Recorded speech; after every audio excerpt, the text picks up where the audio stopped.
You have visited this gaming convent before. So tell me, what do you think about this way of meeting up? I think it's really nice. It's actually one of the only places in Europe that I know the industry is doing it like this, and I really appreciate it because I think there's a couple of benefits here. I come to Norway about once or twice a year, and by coming to Klækken, I get the whole industry in a single day or in 2 days rather, and I think it's really nice to do that, to see all the presentations, to see what people are working on. I live in Sweden myself. It's something that I kind of miss in Sweden, to just have the industry coming together, talk to each other about this is what I'm doing, this is what I'm doing, this is what I learned. That's a really nice experience. So, and I think also the location here is great. It's close to Oslo, but it's far enough away so that people can't disappear in the evening. So it makes networking even easier, so it's nice. Yeah.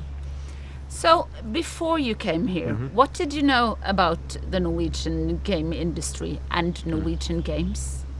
I think I came here for the first time 4 years ago, and then Klækken I did for the first time about 3 years ago. I didn't know that much about the Norwegian industry before I came here. I think Conan was probably the game that I knew, and Funcom as a company. And then as I started coming to Norway more and more often, I started really, you get in touch, of course, with people, start, getting into the Norwegian industry, and it's quite nice. Yeah, nice.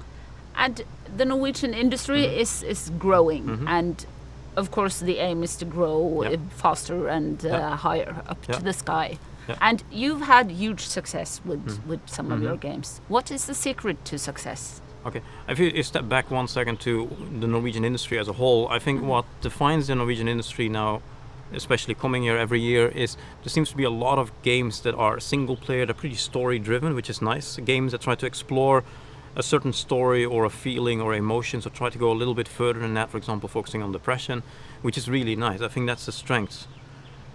On the downside, what could be a bit of more of a downside in the long run is there's not that many multiplayer games here, not that many games that focus more on the social aspects of playing games. And I think if you look at what drives success, it tends to be picking your own direction and having your own identity. This is who I am, or this is what we as a country stand for. In your case, as Norway, it appears to be, from looking at the games, usually story-driven games, with exploring certain themes and emotions and all that. But at the same time, you also have to look at where the market is right now and try to combine them. So you have something with identity, with quality. This is who we are, but it also ties into the latest trends and tries, in a way of monetizing that and growing the success. That's what I would look at. Yeah. Because every day there are made, thousands of games. Yes. And it's really hard to stand out, isn't it? It's really, really hard. So for that reason, you need to have an identity. You can't just copy something that's popular just because it's popular. That's not going to work, right?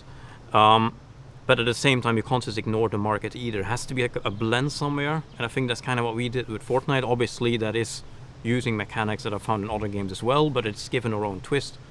It's something like that is probably the best way forward. I've done that with my own game as well, the Solos project. I started out by looking at back then survival games were popular, so I looked at popular things like survival games, and then I took some of those mechanics, but I really gave it my own twist. I said, this is what the game should be. This is why it's different, and it's the combination between different and following the trends that seems to do it.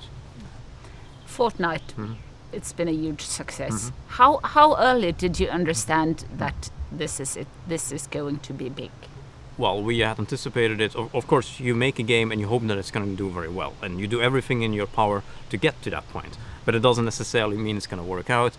And we couldn't really have predicted the way it's working out. I mean, it's going absolutely amazing. We're super happy.